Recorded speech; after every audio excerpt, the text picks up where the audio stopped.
Serangan membabi buta dilancarkan oleh pasukan Coach Maru. Kembali Bejo dengan lihainya mengelabui kiper Salim.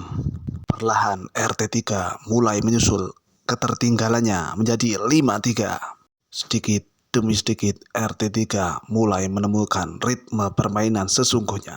Sementara RT1 memulai babak kedua dengan kocar-kacir dengan kemasukannya 3 gol ke gawang Salim.